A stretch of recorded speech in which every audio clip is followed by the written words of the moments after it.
सुंदरी झोला में टांगाइला पापा आयो पापा। का भइल हो बचिया, का भई? पापा रोजा मुझका बेरावा हमरा के मारो ताटे पापा। चुप रह बचिया, चुप रह। ए दमाद जी, हमारा लड़की के काहे मारा ताड़ो?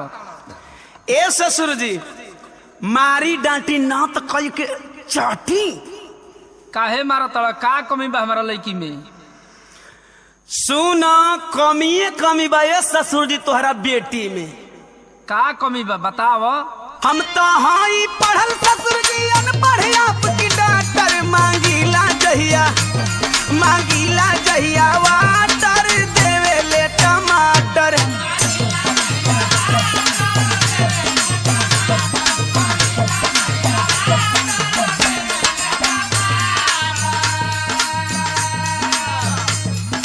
थोड़ा पढ़ के इंग्लिश बोले सीधा ना है बैंड है जो मेरा घसी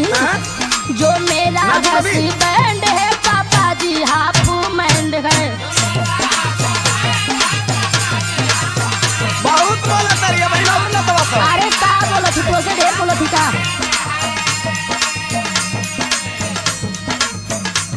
लाके देवे पाइप जब वो लाई कही के वाइफ हो।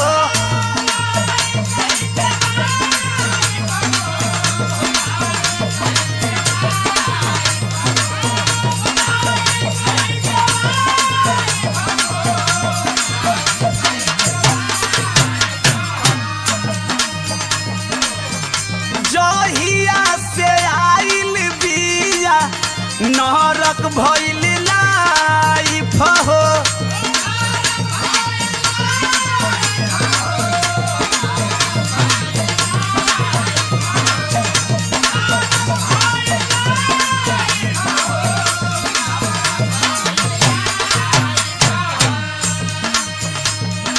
एकरे चलते फिल्म नहीं देखी हैरी पॉटर मांगीला जहिया वाटर देवे ले टमाटर।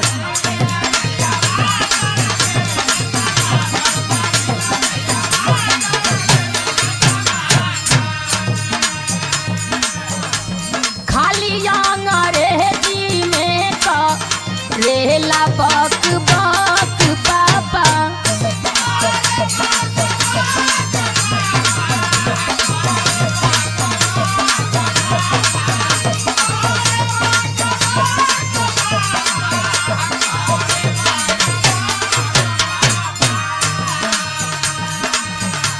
दाल भात बनावे में जाइला थक पापा।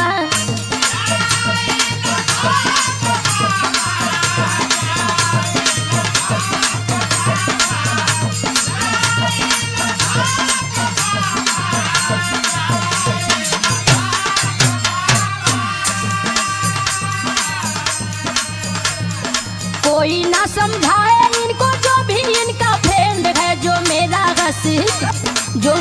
घसी बैंड है पापा जी हाफ मैंड है।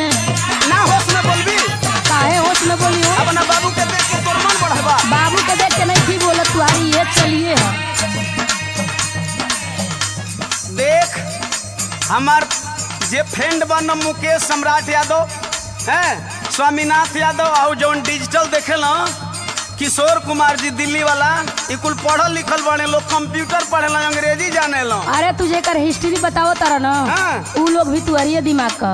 अरे ए ससुर जी, दोस्त हमार बाकी तोहरा बेटी को। अच्छा तो सुनी, मांगता हूँ पेन तो धा राती लाल टेन ससुर जी।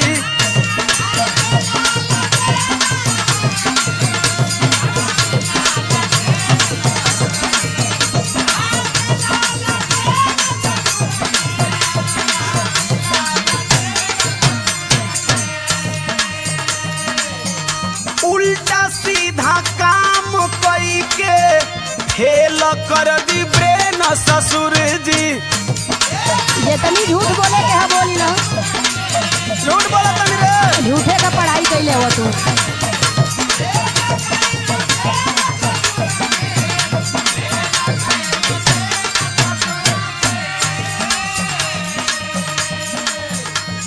मन करता है मार दूं इसको खींच के कहियो गाटर, मांगीला जहिया वाटर देवे ले टमाटर।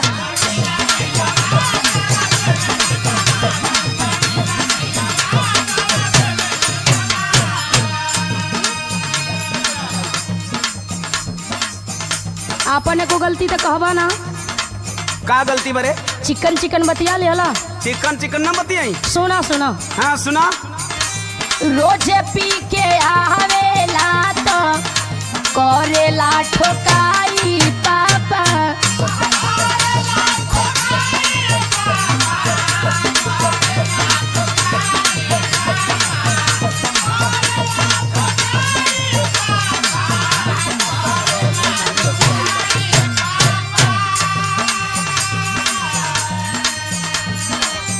एकरा संगे रहब नाही, मांगी लड़ी दाई पापा।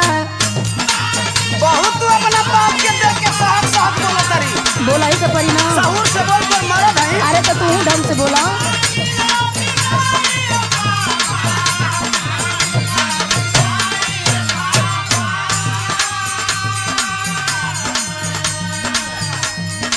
अंड बंड है बकता हरदम छूटा इसका हैंड है, जो मेरा घसी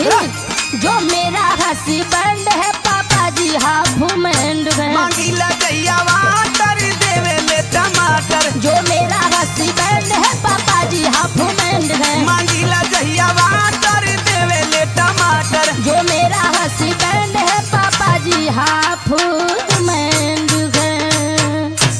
गलती दोनों ओर के बा, झगड़ा ना कल जाला, आपस में मिलजुल के रहल जाला।